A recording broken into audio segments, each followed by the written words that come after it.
Good evening and welcome to another edition of the AGP Sportscast. I'm Samuel Gillis with your July 10th news stories. Paiwomak Warriors FC are the champions of the just concluded Rupununi Football Association GBTI on the 13 Championship. Jaden Samuels reports.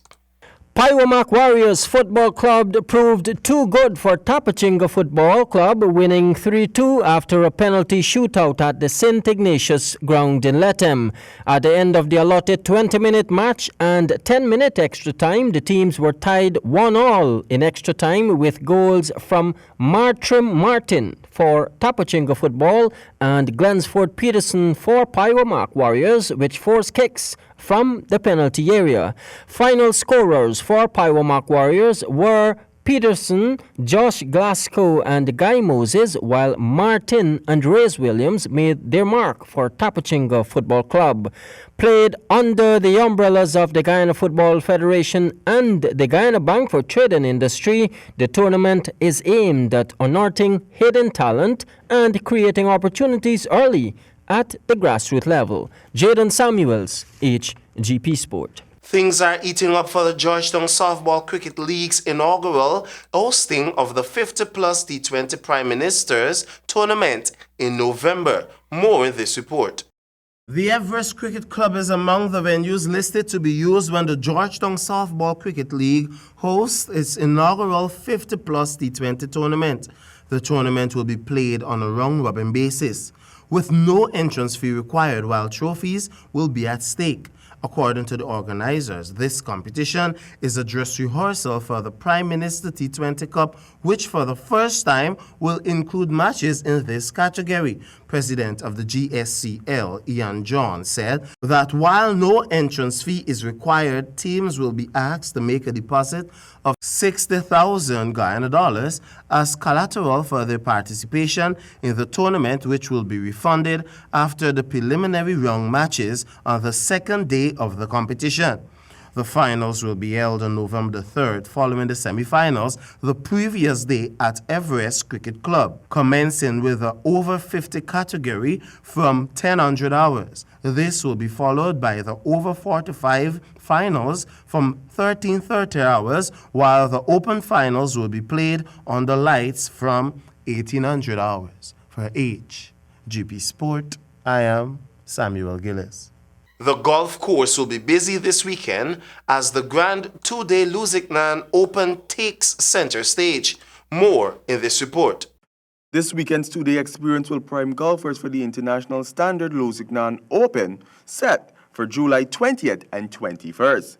The Lusignan Open, which was resurrected in 2018 under President Halim Hussein's purview after being off the Lusignan Golf Course annual calendar for several years, is one of the two premier tournaments now held annually at the club, the other being the two-day Guyana Open, normally held in October, November.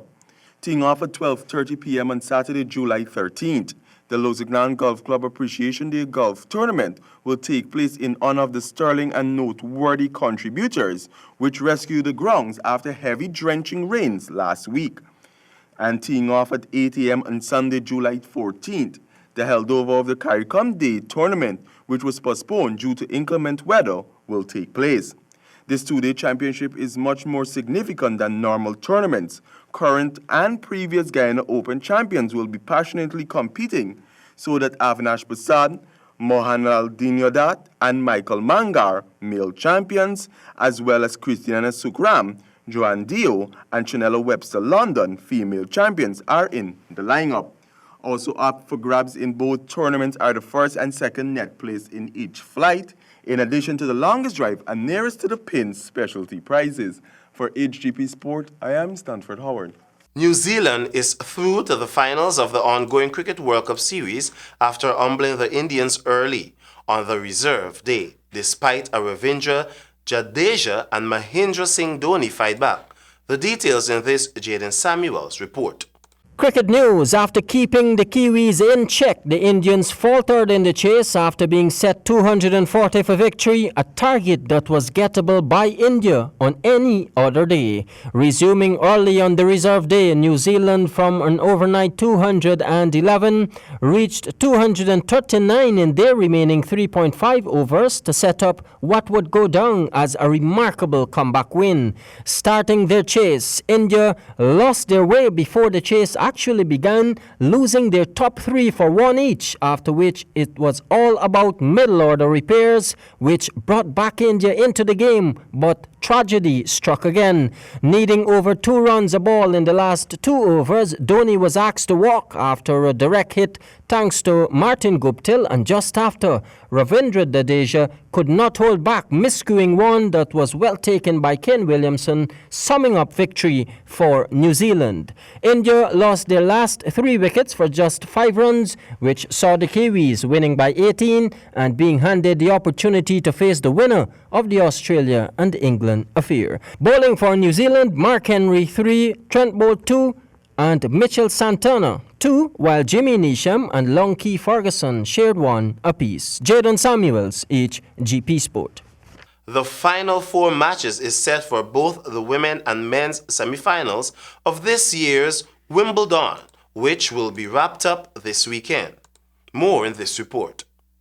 In the women's division of the tournament, there is no other than crowd favorite, the 5-time Wimbledon champion, 37-year-old Serena Williams, who will do battle with Czech tennis player Barbara Sviatkova. Williams, who have survived a second-round scare, only dropped 2 sets so far in the tournament.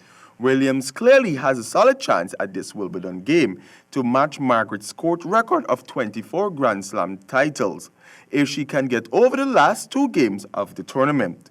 While on the other side of the draw, 24-year-old first-time Ukrainian Ellen Sletstovana will go up against number 7th ranked in the world, Simona Halep. Both of the semi-final clashes would be on Thursday, with Halep versus Slavona on Center Court at 8 a.m. local time, and Williams versus Strikova at 9:15 a.m. local time. Meanwhile, in the men's draw, which would see their semi-final matches going off on Friday at the Old England Club, World number 3 Rafael Nadal, who only dropped a set once in the tournament, will take on world number 2 Roger Federer. Both men have a long history at Wimbledon, with Federer having 8 titles and Nadal 2. While the world number 1 seeded player Novak Djokovic will clash with 23rd ranked Roberto Agut. For HGP Sport, I am Stanford Howard. And that's all we have for this edition of the HGP Sportscast. But do remember, success is not an happening, it is a result. There is nothing mysterious about progressing. It is doing instead of doubting and working instead of wishing.